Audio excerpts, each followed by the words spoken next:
ஊழலை ஒழிக்க ஏழைகளின் வாழ்வில் ஒளியேற்றிட தமிழகத்தின் நலன் காக்க பொதுக்குழு கூட்டத்திற்கு வருகை தரும் எங்களின் அண்ணனே, ஒன்று கூடுவோம் வென்று காட்டுவோம் என்றும் தளபதிக்காக எஸ் மாரியப்பன், மாவட்ட கழக செயலாளர், தென்காசி வடக்கு மாவட்டம். நிதி ஒதுக்கப்படாததால் பணிகள் தொடங்கப்பட்ட அதே நிலையிலேயே 10 ஆண்டுகளாய் கிடப்பில் கிடக்கிறது திருச்சி விலங்கியல் பூங்கா பணிகள். சென்னை, வண்டலூர், வேலூர், சேலம் மாவட்டங்களில் உள்ளதைப் போல திருச்சியிலும் விலங்கியல் பூங்கா அமைக்கப்படும் என்று கடந்த 2009ஆம் ஆண்டு அப்போது ஆட்சியில் இருந்த திமுக அரசால் அறிவிக்கப்பட்டது. திருச்சி சென்னை தேசிய நெடுஞ்சாலையில் எம்ஆர் பாளையம் பகுதியில் சுமார் 157 ஏக்கர் பரப்பளவில் விலங்கியல் பூங்கா அமைக்க திட்டமிடப்பட்டது. கடந்த 2017ஆம் ஆண்டு பூங்காவிற்கான நுழைவு வாயில், சுற்றுச்சுவர் அமைக்கும் பணி, விலங்குகள் தங்கும் வாழ்விட கட்டடங்கள், நடைபாதை உள்ளிட்ட பணிகள் சுமார் 2.5 கோடி ரூபாய் மதிப்பீட்டில் நடைபெற்றன.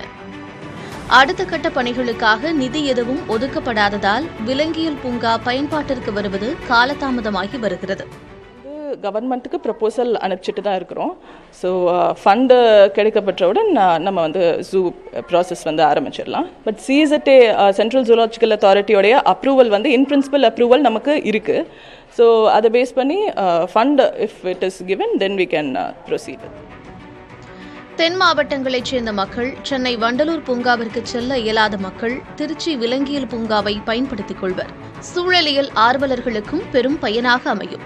ஆனால் இது திருச்சி பார்த்திங்கன்னா ஒரு மையப்பகுதியில் இருக்கிறதுனால, தமிழ்நாட்டோட சென்டராக இருக்கிறதுனால இங்கே இருந்துச்சுன்னா எல்லா சைட்லேருந்தும் மக்களுக்கு ஈஸியாக வர முடியும். இப்போ தென் மாவட்டத்துலேருந்து சென்னைக்கு போகணுன்னா கிட்டத்தட்ட 500-600 கிலோமீட்டர் ஆயிரும்.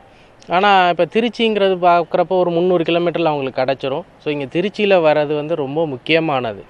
திட்டமிட்டபடி விலங்கியல் பூங்கா அமைக்கப்பட்டால் முதலை, மான், சிறுத்தை, முயல், செந்நாய், நீலகிரி குரங்கு, கரடி, காட்டெருமை, சிங்கவால் குரங்கு, கழுதை புலி, வரிக்குதிரை, நரி போன்ற 30 வகையான விலங்குகளையும் பல்வேறு வகையான பாம்புகள், பறவைகளையும் காட்சிப்படுத்த திட்டமிடப்பட்டுள்ளது.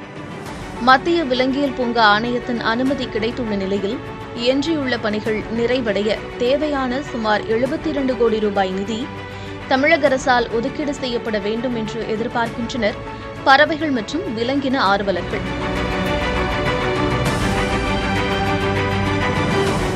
விரைவில் நிதி ஒதுக்கப்பட்டு விலங்கியல் பூங்கா பயன்பாட்டிற்கு வரும்பொழுது தமிழகத்தின் மையப்பகுதியான திருச்சி மாவட்டத்தில் சுற்றுலா மேம்படும் என்பதில் ஐயமில்லை.